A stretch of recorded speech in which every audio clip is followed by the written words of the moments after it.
Hi, this is a quick video just to show you how to gather fabric onto a straight, basically, so a waistband, for example. I'm just marking at the moment. This is my sample that I'm going to do for you, and I'm just using either, some people call it mark tacking, some people call it flat tacking. It's just a stitch line that is going to show me where my stitch line will be. Okay, so my final stitch line, so this would be the edge of your pattern, for example, or it's where you're going to end up sewing two pieces of fabric together. And it's sometimes useful to put this onto your main fabric so that you can just see where you're going to sew. You could do tailor's tacks, or you could just leave a chalk line, which is what I'm working off originally.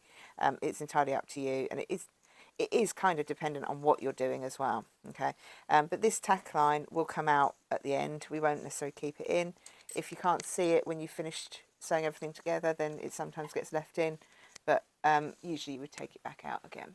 Okay, so what I've done is I've used 2.5 centimetre seam allowance, and this big bit here is going to be the bit that I'm going to gather, and then this piece here I've again used 2.5 centimetre seam allowance, and this is going to be the bit that I'm gathering into. Okay, so that's going to stay flat, and this is going to gather.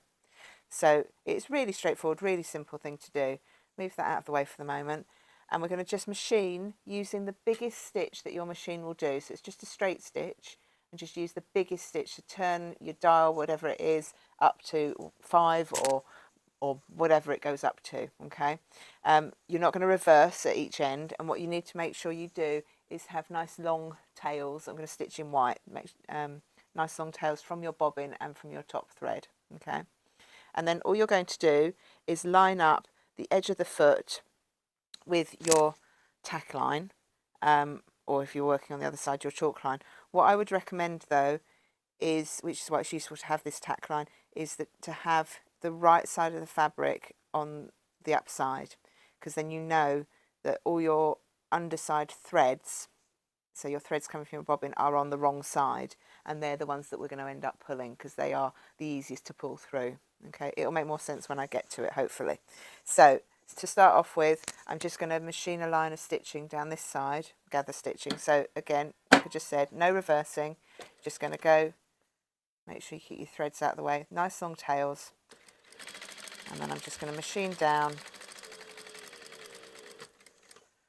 and I'm not going to come off the end, and then I'm going to pull it out so that I can cut off and leave a big tail coming from the machine, and also a big tail of threads coming from my fabric. And can you see I've come out about 1/4 of an inch from the tacking line.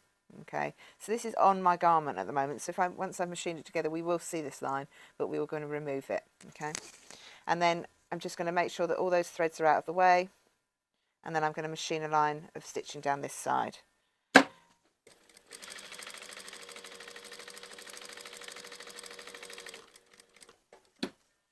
And I'm using thread that doesn't match my fabric, just so that you can see what I'm doing. If I was doing this properly, if I was going to mark tack, then I would mark tack in a blue. I would do my threads in a blue. It would be all the matching thread, but I'm just doing these in red and white just so that you can see what I'm doing.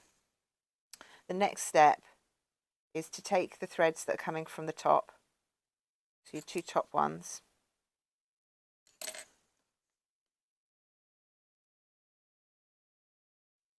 and you're just going to knot them together. And then you're going to do the same with the bottom ones. I'm just going to knot them together, and then we're going to do exactly the same at the other end. And this is just to make sure that you it helps you pull the threads when we get to it, but it also just makes sure that you don't pull through.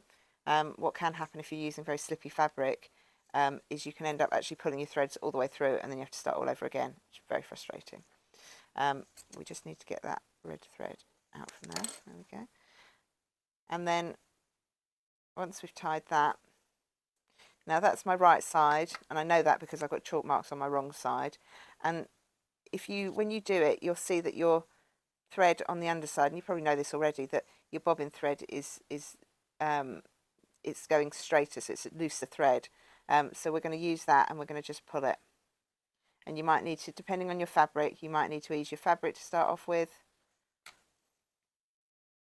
but I'm just pulling the lower threads.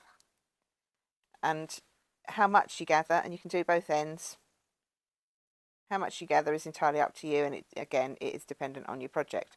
So you need to think about where you're gathering, and it's always a good idea to do a little sample and work out how much gathering you want in something. So I'm just going to pull it up.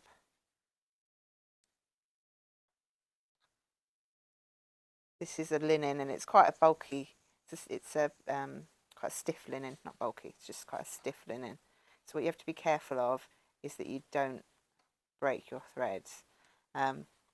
What you could do if you use a really thick piece of fabric, which is really not, you need strong thread, and then if your fabric is not really letting you pull it easily like this, sometimes it's an idea to put a third row of gathering stitch in on your actual design line, just so that you can get just in case one of your threads breaks, basically.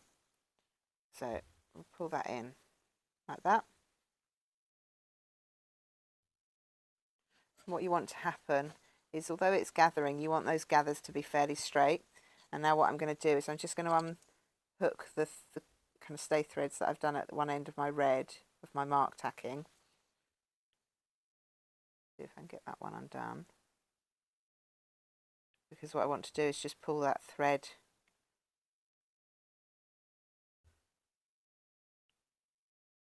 there we go. I'm just going to pull that thread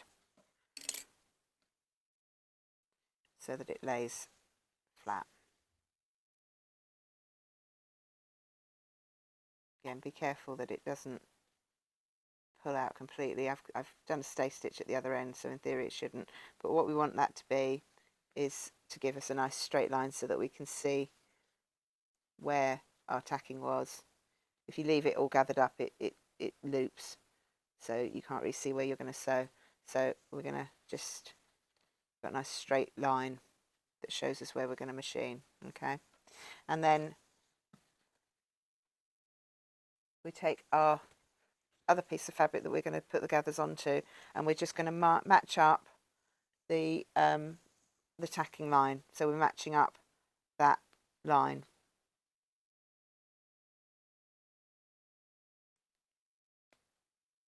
Obviously I'm just doing a sample, so my you'd make it to fit whatever it is that the space that you're trying to match up to. And what I would suggest also that you do is you pin it so that the pins are on the gather side, so that when you machine it, you've got the gathers on the top.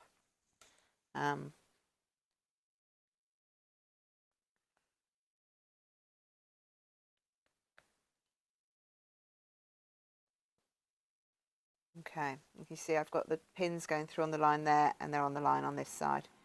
Okay, and then keeping all those threads out of the way as much as possible. So I've put it right sides to right sides. So this is my wrong side. So if I think, oh, actually it's a bit loose here, I want to gather that a bit more, I'm now going to pull the threads that are on the top, because they were my under threads. These were my bobbin threads. Get that red one out of the way. Okay.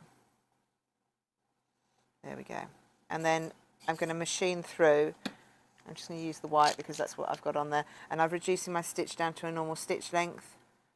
And I will then also reverse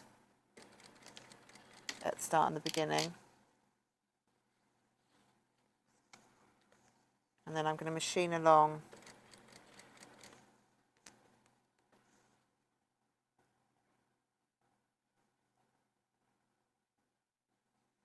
on the line, the red tacking line. And because you've got the gathers on top, you can make sure that it lays nice and straight as you're gathering. Sorry, as you're stitching, as you're gathering, you've already gathered. So it's making sure that it's nice and even.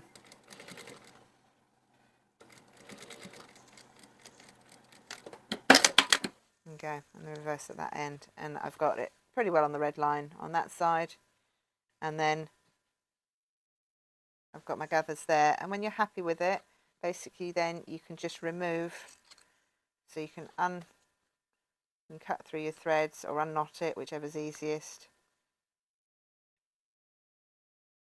And then it should be again, use the underneath thread, and it kind of depends on the weight of your fabric, but you should, there we go, you should be able to pull it. Oh, and unknot the other end, that would help, wouldn't it?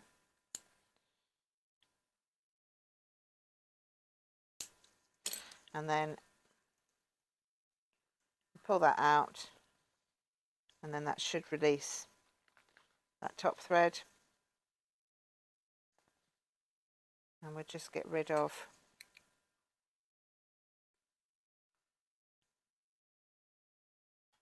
the top one.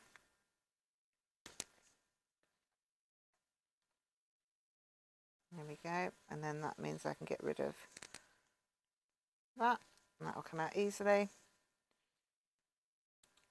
Trim that thread off, and then the last thing you need to do, which is a little bit more fiddly, is to get rid of your mark tacking, and that's something that you just need to spend a little bit of time doing to get rid of and just clear. If you're lucky and you've stitched just above it or something, then you might just be able to leave it in, but I always advise don't use too small a stitch. I can't give you a stitch number because each machine uses a different length, but on an industrial machine, I always say to use about 3. Don't go all the way down to like 2 or 1, because it's doesn't look so professional, and also it just means that you're never going to be able to unpick it easily. And it's not a case of the fact that I think you're going to do anything wrong. It's just that you don't want to, if you need to do any alterations, then you want to be able to unpick it something really easily without damaging the fabric. If you use too small a stitch, it actually damages the fabric, the weave.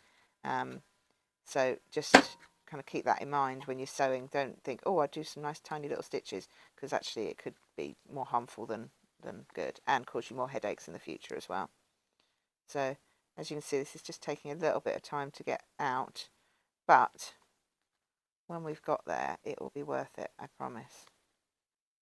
So where have we got this thread? We've got this one random bit of red in the middle. There we go. And once that's pressed, you end up with very nice gathering, which is all laying nice and flat. Even that little bit there, which looks like it's doing something weird, you can end up with nice flat gathering. Not flat, but it's even, it's not twisting over, and it's going straight down, which is what you want it to do. Okay, and by having that gather stitch on this side, it controls it whilst you're sewing. So that's how I gather fabric. Thank you for watching.